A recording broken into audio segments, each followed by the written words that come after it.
Radio Kesehatan untuk Indonesia yang lebih sehat disiarkan langsung dari Kementerian Kesehatan Republik Indonesia, Jalan HR Rasuna Said, Kuningan Timur, Jakarta Selatan. Sobat Sehat, kita ketemu lagi ya di kesempatan kali ini, di mana kita akan membahas salah satu tema topik yang sangat menarik tentunya. Dan kita kali ini akan bahas Sobat Sehat terkait dari tanya jawab seputar vaksinasi COVID-19. Nah, pemerintah sendiri, Sobat Sehat ini terus berupaya melakukan percepatan program vaksinasi untuk masyarakat Indonesia. Tentu perlu keterlibatan semua pihak dan termasuk juga partisipasi aktif masyarakat agar program vaksinasi ini dapat berjalan secara optimal. Bersama dengan Dr. Reza Broto Asmoro selaku juru bicara pemerintah dan Duta Adaptasi Kebiasaan Baru, selama 30 menit ke depan kita akan membacakan pertanyaan dari para pendengar maupun pertanyaan yang ditanyakan oleh netizen melalui sosial media kita. Dan kita sapa terlebih dahulu tentunya narasumber kita yang sudah bergabung melalui Zoom. Halo Dr. Reza, gimana kabarnya? Halo Mbak Dini, Alhamdulillah sehat. Semoga sehat semua ya, sobat sehat di sini dan juga para pendengar RRI Amin. Pro 3. Amin, amin. Nah, Sobat Sehat, buat kamu yang lagi sakit juga semoga lekas sembuh ya, dan tetap Amin. semangat dengerin kita berdua ya Ya, ngobrol-ngobrol pada kesempatan kali ini di tema yang sangat menarik seperti tadi saya sudah sampaikan, tanya jawab seputar vaksinasi COVID-19. Nah, talk show di sore hari ini juga, Sobat Sehat bisa kamu simak melalui Instagram @radiokesehatan, Instagram @kemenkes_ri, serta di relay di RRI Pro 3, rri.co.id, Instagram @rri programa3 maupun YouTube RRI Net Official dan juga RRI Net. Yang ingin berpartisipasi silahkan saja ditanyakan atau sapa-sapa juga kirimkan di nomor WhatsApp-nya 0811 874 1919 atau mention langsung di Twitter Instagramnya @radiokesehatan. Oke, Dokter Reza, kita ke pertanyaan pendengar pertama mungkin ya dok ya. oke. Pertanyaan pertama ini yang sudah masuk dari @Ervina Aviani. Saya Oke. habis vaksin AstraZeneca nih dok, tapi sekarang malah jadi takut karena katanya lebih bagusan yang merek Sinovac. Apa itu Waduh. benar? Nah, ini mungkin Sobat Sehat ada juga yang punya kekhawatiran serupa atau bingung terhadap merek vaksin di Indonesia saat ini yang beragam. Nah, bagaimana dokter Reza pendapatnya? Ya, ini kita masih berkutat seputar vaksin COVID-19 nih ya, karena pertanyaannya banyak sekali. Dan memang jadi banyak mungkin ya Sobat Sehat maupun pendengar RRI yang memang jadi bingung, kenapa sih kok Indonesia sekarang merek vaksinnya beragam banget gitu ya. Kita tahu tadi ada 2 yang disebutin ya, ada AstraZeneca, ada Sinovac, kemudian ada Moderna, ada Pfizer juga, ada Johnson Johnson atau yang dipanggil Johnson gitu ya, serta ada juga Sinopharm. Nah, sebenarnya kenapa kok banyak banget gitu ya merek-merek yang ada di Indonesia ini? Karena ini merupakan bentuk dari komitmen pemerintah. Untuk apa? Memenuhi target cakupan vaksinasi. Bayangkan, target kita nih 208 juta lebih penduduk Indonesia. Sementara di sisi lain, nggak mungkin ada satu produsen vaksin di dunia ini yang mampu memproduksi dan mengirimkan langsung dalam jumlah yang banyak. Sehingga memang pastinya harus bertahap dan banyak gitu loh. Makanya produsen atau mereknya jadi beragam. Ya, yang penting semuanya ini kan sudah mendapatkan yang namanya EUL atau Emergency Use Listing dari WHO. Dan juga ada EUA atau Emergency Use Authorization dari Badan POM. Artinya, semua vaksin yang masuk ini yang beragam mereknya, ini sudah terjamin aman, bermutu, berkhasiat. Nah, gitu. Jadi, ya memang mungkin nggak hanya Ervina tadi ya, yang bertanya-tanya nih ya, mana ya merek yang bagus ya, karena mereknya macam-macam gitu ya. Sebenarnya mungkin di sini harus ditekankan sekali lagi bahwa semua vaksin yang sudah mendapatkan izin-izin itu tadi, itu semuanya bagus dan baik untuk melindungi kita dari resiko perburukan ataupun dari resiko kematian karena COVID-19. Karena kan tadi sudah dijamin keamanan dan mutunya. Dan semua vaksin yang beredar di masyarakat saat ini adalah vaksin terbaik yang membuat kita mendapatkan perlindungan. Jadi vaksin yang tersedia untuk kita ya pada saat kita sudah mendapat giliran untuk vaksin gitu ya, itu adalah vaksin yang terbaik. Jadi kita nggak perlu milih-milih mana sih merek yang bagus, mana sih gitu ya. Yang penting, yang utamanya adalah segera mungkin kita bisa tervaksinasi dengan vaksin yang tersedia di sekitar kita yang kita mendapatkan kesempatan saat itu. Dan yang penting, ini seperti saya sudah kemukakan di siaran radio kesehatan yang minggu lalu ya, di mana semua merek vaksin yang sudah teruji keamanannya dan memberikan perlindungan bagi masyarakat itu membuat kita jadinya tidak perlu pilih-pilih merek tertentu. Beragamnya merek hanya karena kita memang butuh dalam jumlah yang banyak dalam waktu singkat. Bukan berarti jadi pilihan untuk masyarakat. Nah, pokoknya yang itu deh, yang paling penting secepat mungkin kita divaksinasi, secepat mungkin pula kita bisa mendapatkan perlindungan. Dan satu lagi, perlindungannya harus lengkap. Jadi menggunakan 2 dosis ya. Jadi untuk Janssen aja yang cuma 1 dosis, tapi untuk merek lain yang tersedia di Indonesia semuanya 2 dosis dan disarankan sebaiknya kalau sudah 1 dosis menggunakan merek tertentu, ya dosis keduanya sama, merek yang sama gitu. Oke, baik. Nah, ini untuk Ervina dan juga sobat sehat lainnya ya, 2 kali suntikan untuk semua vaksin kecuali Janssen, dan kalau bisa 1 merek. Nah, ini mungkin jadi banyak pertanyaan juga ya, Dok. Jadi buat Ervina yang udah dapat AstraZeneca, jangan jadinya yang keduanya Sinovac gitu ya. Jangan. Atau merek-merek lengkapi lain. 2 dosis. Oke, baik. Semoga bisa terjawab ya. Dan selanjutnya ini ada @selfie_Aprilani. Saya kanker tiroid papiloma, sudah lama tidak periksa ke dokter. Apakah masih bisa vaksinasi? Kalau bisa, sebaiknya vaksin jenis apa? Nah, ada lagi dari @ainunnikmah_98. Baru sembuh dari TBC kurang dari 1 tahun, Dok. Vaksin apa ya yang aman? Nah, ini bertanya terkait dari merek yang cocok untuk mereka. Nah, terkait dari penyakit penyerta atau komorbid sendiri, vaksinasinya seperti apa, Dokter Reza? Oke, memang pemerintah Indonesia ini sudah mengatur ya dan sudah membolehkan pemberian vaksin COVID-19 bagi masyarakat yang memang memiliki penyakit penyerta atau penyakit-penyakit komorbid ya. Misalnya biasanya yang kita tahu ada penyakit hipertensi, stroke, jantung, tapi termasuk juga penyakit kanker dan juga TBC. Tapi syarat utamanya juga harus dipenuhi dulu. Jadi orang tersebut harus dalam kondisi yang terkontrol, tidak sedang kambuh atau akut gitu ya. Dan kalau misalnya ragu, saat ini kondisi kesehatannya seperti apa, apakah boleh divaksin atau tidak, tadi Selfie dan juga Ainun ya, maupun sobat sehat lainnya yang bertanya atau memiliki penyakit penyerta, sebaiknya konsultasi ya dengan dokter keluarganya atau dokter yang selama ini memeriksa untuk memastikan kondisi kesehatannya sekarang bagaimana. Ya kalau misalnya ragu, tapi kalau ke rumah sakit ragu-ragu gitu ya, ke vaskes gitu ya bisa konsultasi online atau telemedicine gitu. Intinya adalah bisa ditanyakan langsung, apa nih bisa nih untuk mendapatkan vaksinasi saat ini dan apakah sebaiknya nanti ditunda dulu gitu. Yang pasti jenis merek vaksinnya akan disesuaikan dengan kondisi pada saat itu. Dan biasanya akan ada beberapa pilihan yang diperbolehkan untuk kondisi-kondisi penyakit tersebut dan nanti tinggal bisa disesuaikan dengan apa yang tersedia di sekitarnya, apa yang tersedia di tempat tinggalnya, atau misalnya tempat yang ingin dilakukan vaksinasi, gitu. Jadi kalau misalnya sudah mendapatkan surat rekomendasi, hasil pemeriksaan dari dokternya, dan dapat menerima vaksin, maka segeralah lakukan vaksinasi. Karena mengingat juga kalau misalnya menderita komorbid gitu ya, kan memang lebih beresiko sebenarnya kalau sampai tertular COVID-19. Jadi lebih baik segera konsultasi dan segera mendapatkan perlindungan.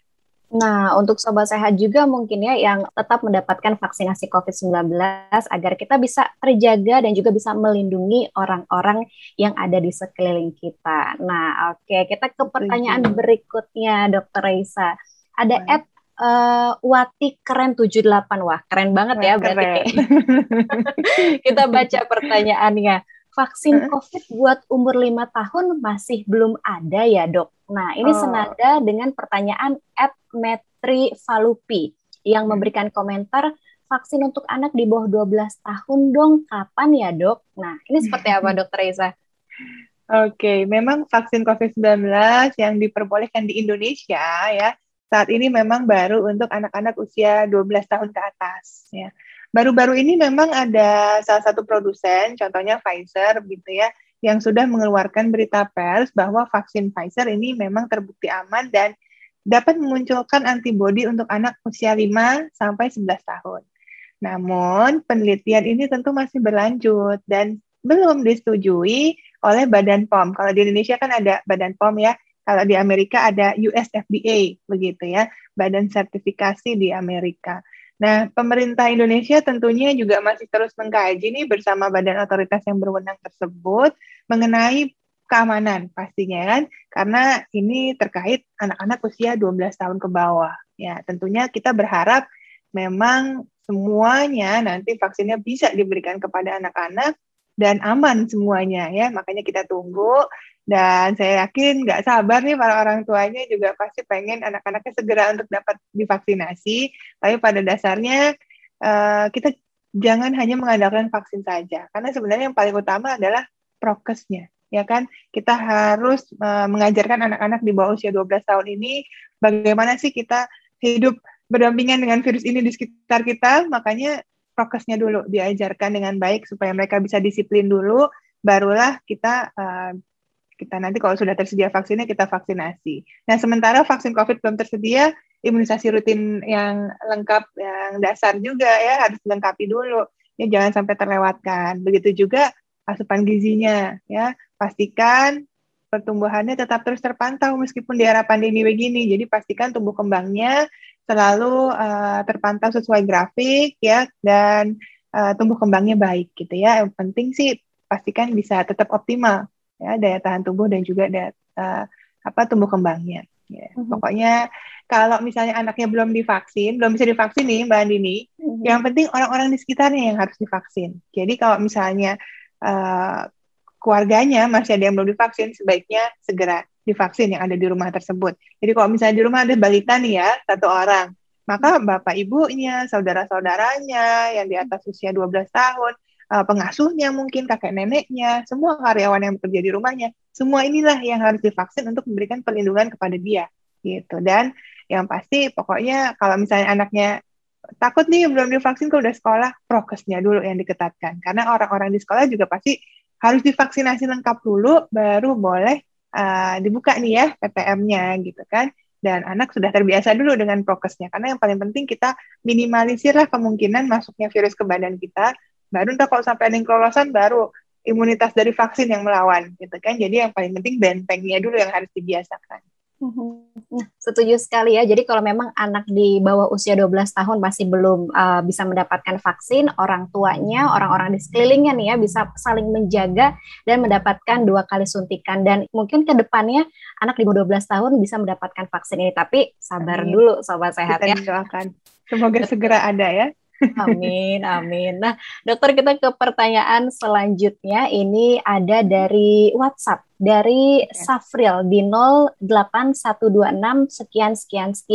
Saya sudah sembuh dok dari COVID-19. Kira-kira apa ya yang harus saya lakukan setelah sembuh dari COVID-19 ini? Nah, ini seperti apa, dokter Reza? Oke, ini pertanyaan bagus sebenarnya dari Safril ini ya, karena banyak mungkinnya di antara kita yang saat ini sebagai penyintas dari COVID-19 gitu ya.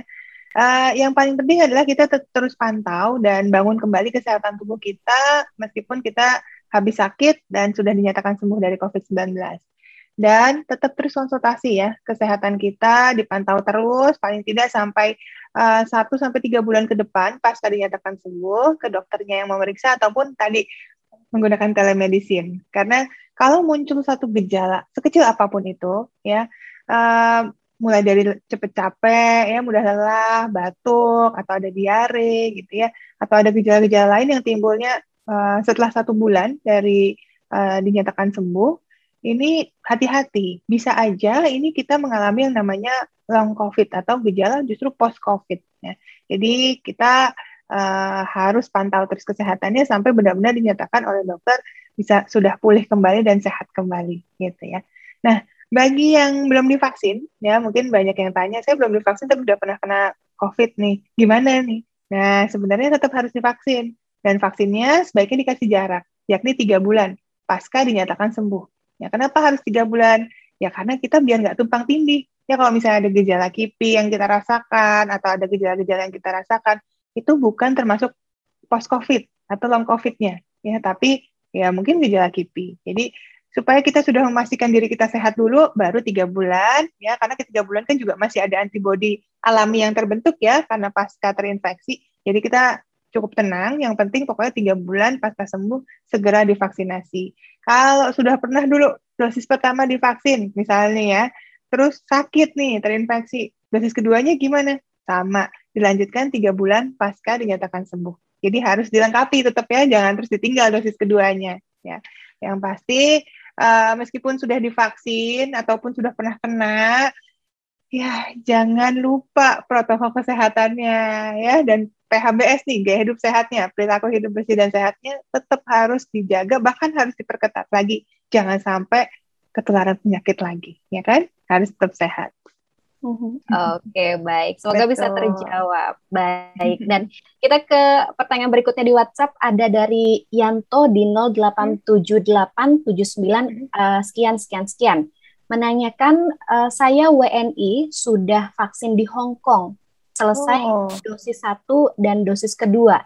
Tapi belum masuk ke aplikasi Peduli Lindungi. Apakah ada cara agar bisa terintegrasi? Nah, ini bagaimana, Dok? WNI yang mendapatkan vaksin di luar negeri. Seperti apa, Dok Teresa? Baik, jadi memang ini berita baik ya, bahwa sekarang nih Sobat Sehat, pendengar RRI dimanapun berada, pemerintah tuh sudah loh mengatur alur verifikasi vaksinasi bagi warga negara Indonesia ataupun warga negara asing yang sudah divaksinasi di luar negeri. Caranya gimana? Yang pertama, daftar dan ajukan ya verifikasi melalui, boleh nih ya ditulis ya atau diketik nih ya, https://2 vaksin.ln.dto.kemkes.go.id /sign-in. Coba aku ulangin sekali lagi ya. https://2 ya, vaksin.ln.dto.kemkes.go.id /sign-in. Nah, nanti di situ tinggal dimasukin aja data individu dan vaksinasi, dan nanti akan diverifikasi oleh Kementerian Kesehatan bagi WNI dan oleh masing-masing kedutaan bagi WNA. Nah, nanti hasil verifikasinya akan dikonfirmasi melalui email yang dimasukkan. Jadi, tinggal daftar dan login di aplikasi Peduli Lindungi, lengkapi data akun untuk aktifin ya status vaksinasinya, kemudian nanti dapatkan kartu verifikasi vaksinasi dengan masuk ke webnya pedulilindungi.id. Hati-hati, jangan ditambah-tambahin ya, pedulilindungi.id, karena suka ada yang bikin-bikin mirip-mirip, akhirnya ternyata itu website yang salah ya. Kemudian pilih menu, cek sertifikat, dan lengkapi data. Nah, nanti kalau udah tinggal dibuka deh aplikasi Peduli Lindungi dan pilih scan QR Code untuk check-in kemanapun kita mau pergi. Gitu. Oke, baik. Nah, ini udah jelas banget ya, Sobat Sehat. Jadi, mau WNI yang dapat vaksin di Indonesia maupun di luar negeri, ini semuanya bisa terintegrasi di aplikasi Peduli Lindungi. Tinggal lakukan pendaftaran di website yang tadi sudah disampaikan Dr. Isa. Kalau nanti masih, aduh, kelewat, nanti kita tempelin di kolom komentar live Instagramnya, Sobat Sehat ya, biar enggak. Dan saya setuju banget sama Dr. Reisa, ini agak sedikit lucu dan juga menyedihkan gitu ya, karena kemarin memang ada website-website yang mirip-mirip sama website resmi, ternyata ya salah gitu ya, tidak benar gitu. Nah, ini harus hati-hati. Itu bahaya ya, yang diambil datanya malah kan ya. Betul sekali. Nah, bahkan Sobat Sehat ini mungkin sedikit mengingatkan juga gitu ya buat kita yang punya kerabat, orang tua, atau mungkin tetangga gitu ya yang sudah usia lanjut, yang kurang melek sama teknologi nih, Sobat Sehat bisa dibantuin untuk daftar vaksinnya seperti apa, terus juga untuk Peduli Lindungi, cara pengoperasian aplikasinya seperti apa ya. Karena jujur juga nih Dokter Isa, saya juga masih ngajarin orang tua saya, karena kan sekarang kemana-mana butuh pakai aplikasi itu kan ya Dok ya.